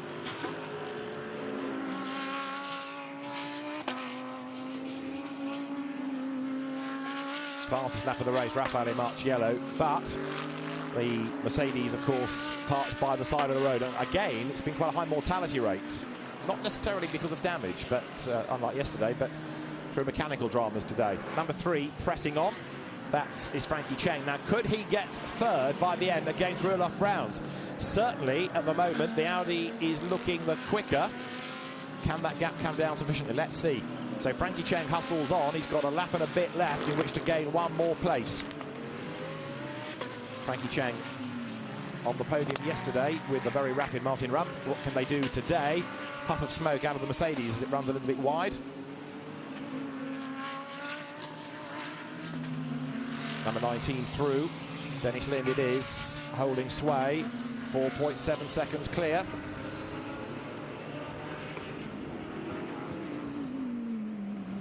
So 1 more lap can be squeezed out of this by number 19. The FFF Racing team looking good. So Dennis Lind comes up towards the start of the last lap, and 63 running in 12th place. Hiroshi Hamaguchi, Marco Mappelli set to win Pro-Am. So this could be the day of days for the FFF Racing team by ACM. Over the line goes Dennis Lind with a handful of seconds to spare onto the last lap of Blancpain GT Series Asia for 2018. He leads by 4 seconds from Anthony Liu. The gap actually down on that last lap, but I think this is Dennis driving well within himself now.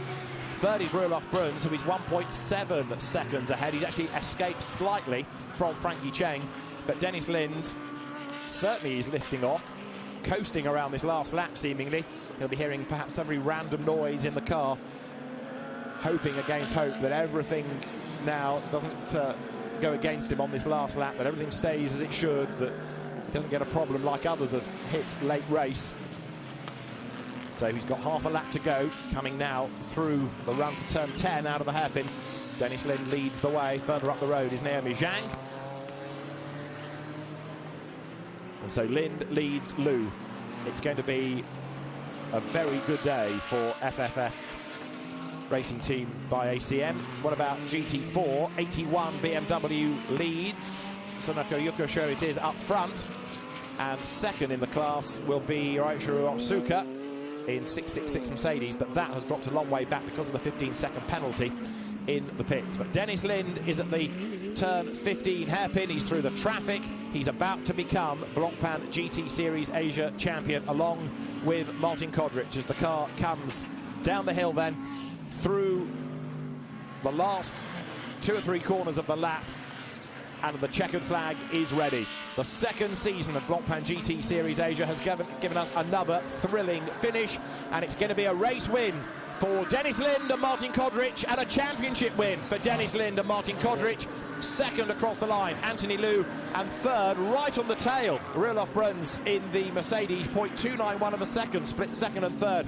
Frankie Cheng comes home for fourth.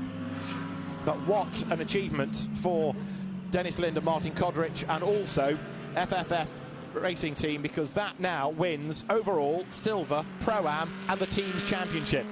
Everything available pretty much, apart from the AM competition, is theirs within GT3. Dennis Lind and Martin Kodrich win Blancpain GT Series Asia for 2018 after another fabulous race. So much drama.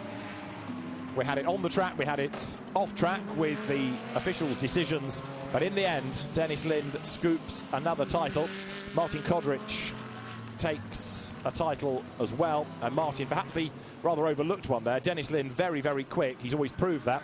Martin Kodrich, karting champion, came through Formula Renault into the Lamborghini Super Trofeo, where he raced in the same season as Dennis Lind, but you had to be really good to beat Dennis that year.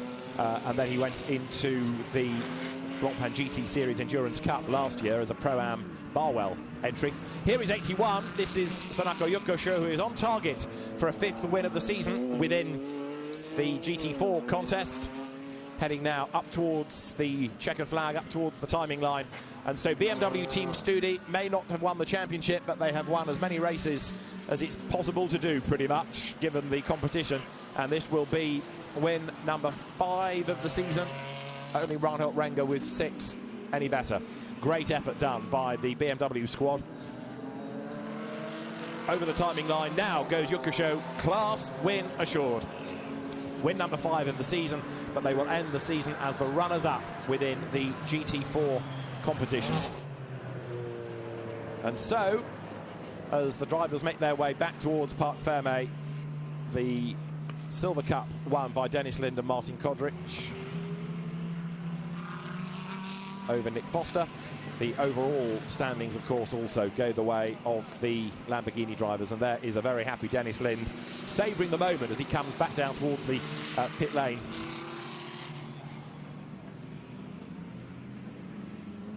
And there's the sister car in shot for the photographs. In the end, Nick Foster and John O'Lester getting just 1 point, and Patrick Niederhauser, the other rival, getting none. Martin Rump and Frankie Cheng taking 4th place in the race. As there you see Alexander Matschall's car stranded by the side of the road. That was the dominant race-leading car for, what, 3/4 of the race?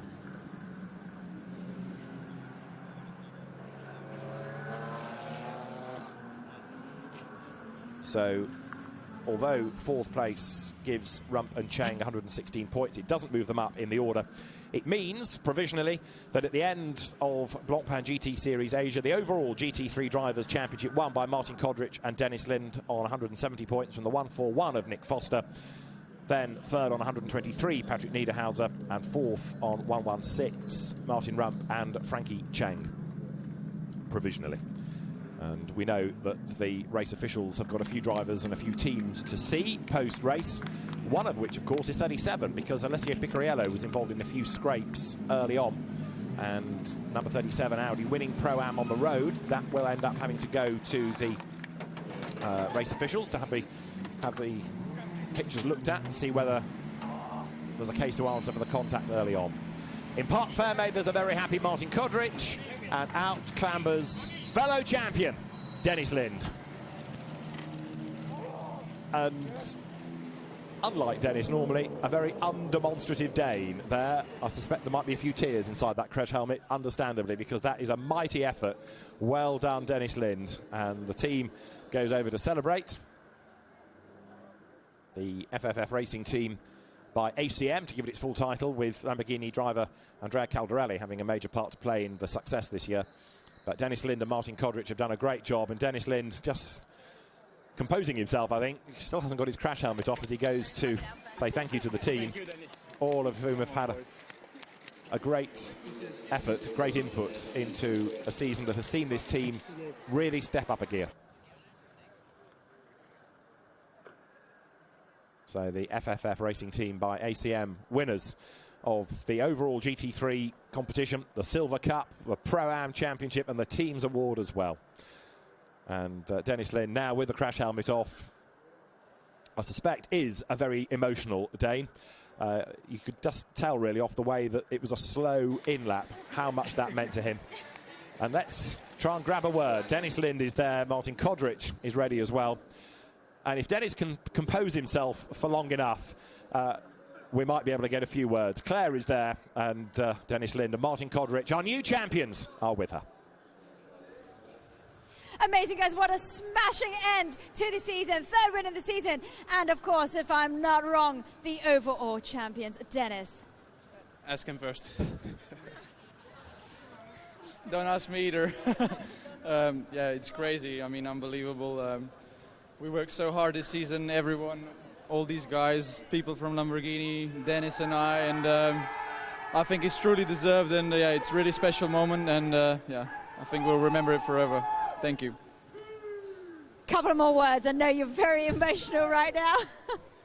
Yeah, I'm really, really happy. As Martin said, we've worked very hard this season, and yeah, I'm just very, very happy, proud of the team, proud of Lamborghini to bring us such a wonderful, reliable car every race, and yeah. Here we are. Was there a moment that you thought perhaps you had lost the championship? I don't think, because we knew we were there. We knew we were. Our place was at the top. There's been some hard moments this season, a couple of races, but we never gave up. We always knew we can do it, and yeah, that was it. That's why we won. Absolutely. Thank you, guys. Well done, Claire. Dennis Lind, not normally lost for words, but you get the impression of just how much that means to him. And to Martin Kodrich, our Blancpain GT Series Asia champions.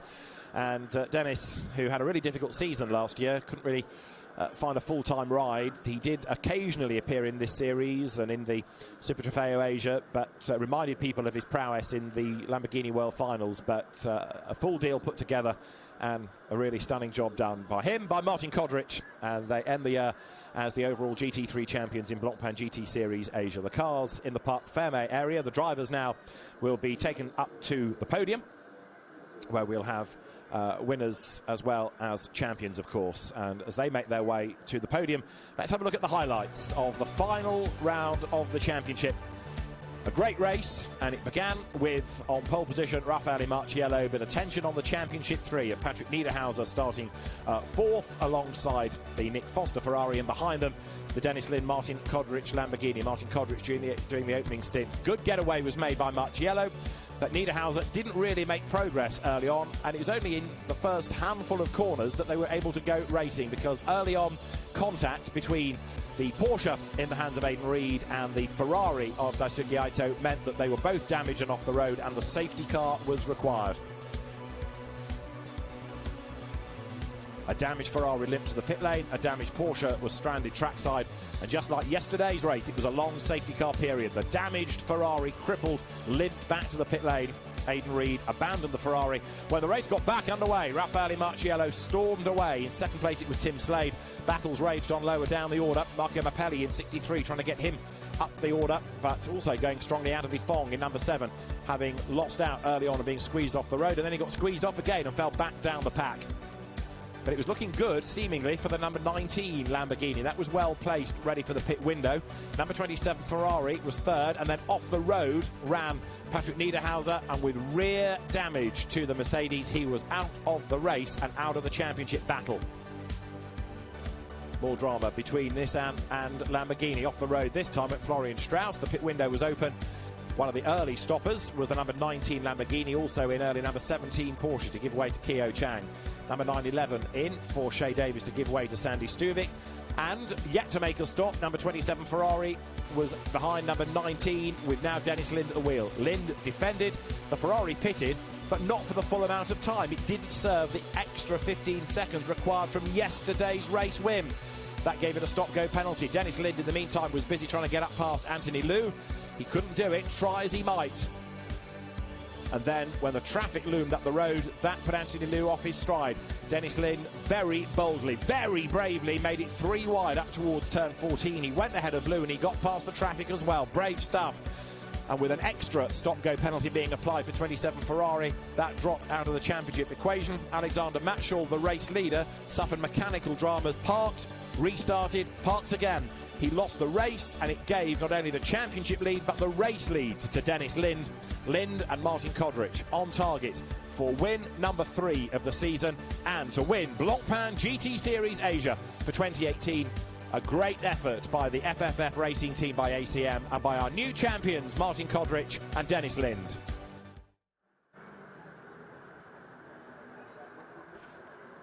Another drama-filled race here in Blancpain GT Series Asia. First time they've been to Ningbo. One of the extra points to factor into the weekend has been that for many of the drivers, the majority of the drivers, it's somewhere completely new. For the teams likewise, so data has been in short supply.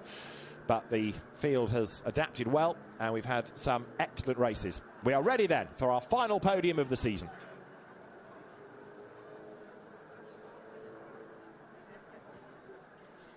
Ladies and gentlemen, we welcome to the podium ceremony of Race 2 Blancpain GT Series Asia at Ningbo International Speed Park. We will start this ceremony with the overall winners. We welcome an applause. In 3rd position, car number 97, Emmanuel Metzger and Roel Bruins.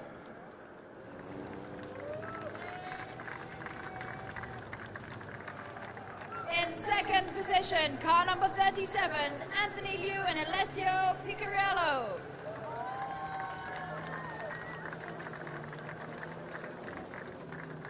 And in 1st position, car number 19, Dennis Lind and Martin Kodrich.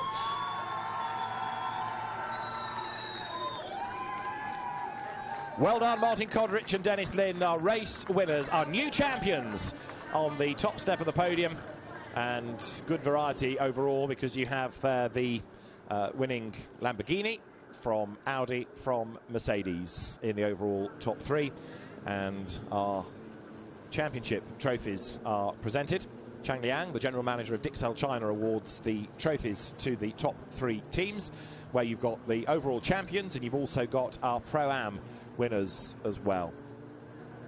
There, though, for Martin Kodrich and Dennis Lind, 3rd race winners' trophies of the season, and they are the 2018 champions. And now Benjamin Franasovici, the series director from SRO, steps forward to hand over the checks to the teams registered for the championship. 3rd, 2nd, 1st, $2,500, $5,000 for 2nd, and then $10,000 to the GT3 victors. And then there will be the champions garlands to give to Dennis Lind and Martin Kodrich as Blancpain GT Series Asia champions for 2018. A great result for the 2 drivers. The Croatian and the Dane come to Asia and win against seriously tough opposition in a race that had fortunes changing and fluctuating all the way through the hour. Winners at Ningbo, Dennis Lind and Martin Kodrich. 2018 Blancpain GT Series Asia champions, Dennis Lind and Martin Kodrich. At their feet, the champagne sprays, and this a very sweet moment for Dennis Lind. For Martin Kodrich, it's been a tough season. First season they have been together as co-drivers, and the relationship has certainly clicked, it's certainly gelled, and the combination of the quick Croatian and the Demon Dane nets the title. So there, at the other end of the podium, Mercedes driver Manuel Metzger with Roelof Bruins from the Indigo Racing Squad, celebrating a 3rd place of the weekend. Great result for the 2 drivers.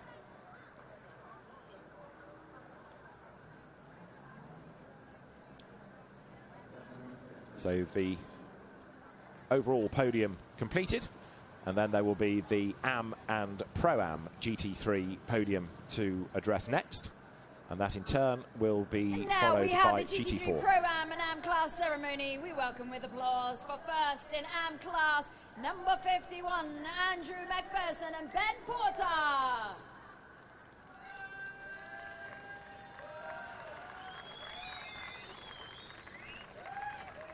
third position for Pro-Am, number 18, Yuki Taniguchi and Alexandra Imperatori.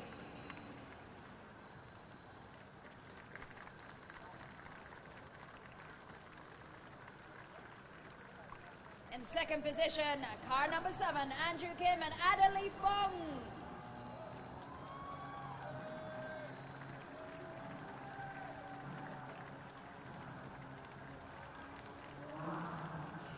And in first position, car number 37, Anthony Liu and Alessio Picariello. Winning drivers on the podium then, the AM victors, Andrew McPherson and Ben Porter. The AM Championship had already been decided, so they had limited opposition this weekend, but Andrew McPherson and Ben Porter will receive their trophies from Patrick Pan, the motorsports manager from Pirelli. They've enjoyed their season of racing, I think it's fair to say, on some new circuits and a different environment from racing in Australia. Andrew McPherson, the team owner, and Ben Porter, the young gun for hire, who's helped him to some good results this season. Yuki Taniguchi and Alexandra Imperatori have had an outright win this season. They take third in Pro-Am today. Andrew Kim and Adelie Fong, they were on the overall podium yesterday for a time and just slipped away towards the end of the race.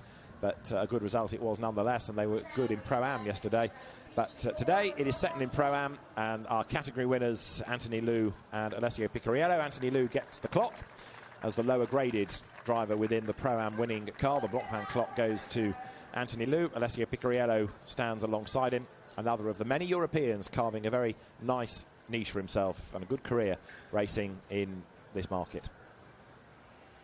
Pro-Am winners here at Ningbo, Anthony Liu and Alessio Picariello. The drivers now can celebrate with the champagne. Some cowered behind the podium, others brave it out. The corks fly, everybody beneath the podium gets a soaking, and the celebrations underway for the AMs and the Pro-Ams. Yuki Taniguchi studies the label. It does say in the driver's briefing notes, drivers must spray the champagne, but Yuki Taniguchi decides to have a swig of it, and Alexandra Imperatori makes sure that his co-driver is wet. And so now the podium will be made ready for GT4, which again gave great racing and a 5th victory of the season for Takayuki Kinoshita and Sanako Yokoshu, defeating the new champion Reinhold Renger and co-driver Raichiro Otsuka, with Alex Au and Ringo Chong taking 3rd place. And now we have the GT4 ceremony. We welcome with applause in 3rd position, car number 72, Ringo Chong and Alex Au. And 2nd position, in 666, Reinhold Renger and Raichiro Otsuka.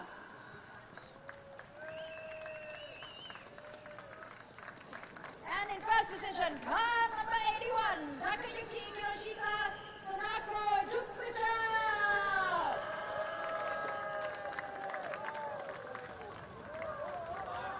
Vanquished in the championship, but race winners at Ningbo. Outstep Takayuki Kinoshita and Sanako Yokosho then as the GT4 victors. Hats flung to everybody, and delighted with the race win. They are congratulated by fellow countryman Raichiro Otsuka, and the man that took the title away from the Reinhold Renger, Ringo Chong, almost gets a face full of flag and a face full of driver, and his co-driver Alex Au on the podium as Patrick Pan, the motorsports manager of Pirelli, now steps forward with the trophies.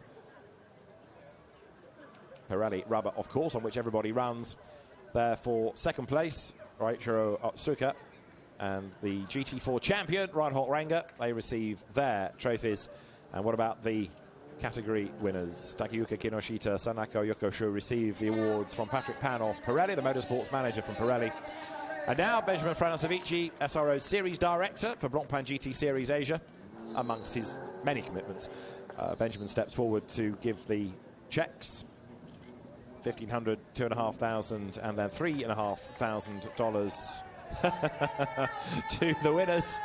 BMW Team Studio would like as much loot as possible, trying to grab the money off everybody.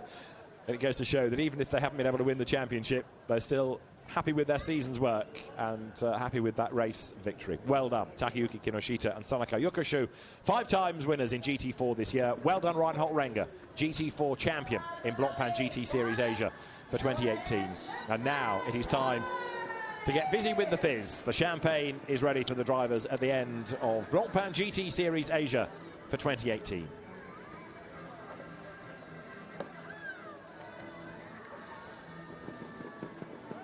BMW Team Studi coming into the championship this season.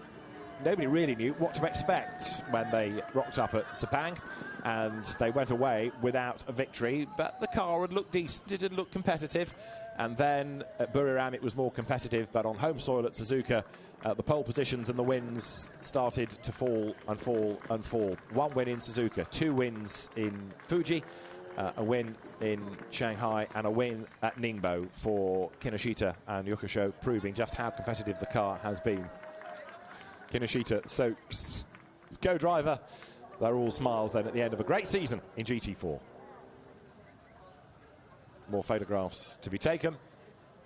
And with GT4 being largely Pro-Am, there's a slightly different feel to the way the drivers operate. And now, where would you be without your phone for a selfie? So everybody from the podium in GT4 gets together. And there's the ultimate photograph. There are camera crews galore here this weekend, but none of them have got a photograph like that. All smiles on the podium at the end of the GT4 competition for Blancpain GT Series Asia. Let's look at the highlights once more of what proved to be an absolutely enthralling race, all beginning with Raffaele Marciello on pole position. But the championship battle was the fascination from the start. Nick Foster was lining up third on the grid, Patrick Niederhauser fourth, and Martin Kodrich a little further back on the grid in the Lamborghini. Straight away, Marciello took the advantage, but the drama kicked off going through the first few corners, just as it had done yesterday. They got further than in Saturday's race, but not by much. Coming out of turn 9, up the back straight, there was contact between a sideways Aidan Reed and Daisuke Aito. Ferrari and Porsche are old rivals in sports car racing history, and contact made, putting both out of the race. The Ferrari, crippled, limped back to the pit lane, but the Craft Bamboo Racing Porsche was stranded by the side of the road, and that was going nowhere. It meant the safety car had to be deployed, and it was a lengthy operation to get the car out of harm's way and get the circuit clear. Battle rejoined after the safety car period. Fights raging on. Adley Fong had got roughed up early doors, and he was roughed up again as he tried to fight back around the outside of Florian Strauss. He ran out wide. That let Hiroshi Hamaguchi go past, almost giving as well Shea Davis the chance to pounce in the Porsche. The Hamaguchi Mapelli Lamborghini was on a mission, but then out wide ran Patrick Niederhauser, possibly contact from Alessio Picariello, and damage done to the back of the Mercedes. It limped to the pit lane, and the Gruppa M car was a retirement on the spot. Jordan Pepper was going strongly in number 6 Bentley. It was off the road, bounced Florian Strauss as the pit lane window opened. An early stopper had been Martin Kodrich to give way to Dennis Lind. And then as the pit stops unwound, it was Sandy Stuvik that took over the Porsche from Shea Davis. Dennis Lind was on track just ahead of Nick Foster. They were on different laps, the Ferrari yet to pit. When it did not serve the extra 15 seconds for winning yesterday's race. It got called in for a stop-go penalty to make up the difference, and it didn't do it. It stopped and went, but didn't do the time. Dennis Lind was looking ever more secure as a champion, therefore, as he came up to make the move against 37 Audi. But Anthony Liu stuck out his elbows. Only when the traffic got in the way was Dennis Lind able to pounce, and it was brave stuff, going 3 wide up towards turn 14.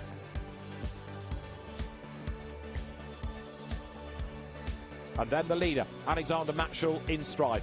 The car slowed right down coming out of turn 3, parked by the side of the road, briefly rejoined, but ground to a halt once again. And that gave Dennis Lind the race lead, the race win, and the championship to go with it.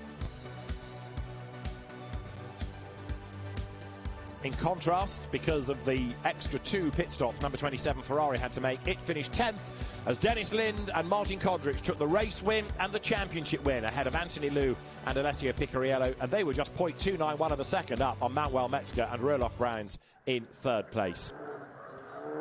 An all-action end to the season and some great racing going on. In the end, the championship won by Martin Kodrich and Dennis Lind, Nick Foster taking 2nd, and Patrick Niederhauser coming home in 3rd spot. GT4 dominated by Reinhold Renger. He wins from Takayuki Kinoshita and Sanako Yokosho, with Ringo Chong taking 3rd position in GT4 at the end of the season. So, a great year of racing we have had. FFF Racing Team takes honours in GT3 outright, in the Silver Cup, in Pro-Am, and in the Teams Championship as well. Dennis Lind and Martin Kodrich, GT3 overall champions. Pro-Am winners, Marco Mappelli and Hiroshi Hamaguchi. GT4 champion, Reinhold Renger, at the end of an ultra-competitive season. Blancpain GT Series Asia steps on into 2019, its third season, with some new venues to be visited and no doubt some more fantastic racing on the cards as well. But for now, Dennis Lind and Martin Kodrich can celebrate a GT3 title. Reinhold Renger can celebrate the GT4 crown as well. From Ningbo International Speed Park, from Claire Jedrick and David Addison, it's goodbye. At the end of a great season of racing from Blancpain GT Series Asia, there'll be more of the same in 2019.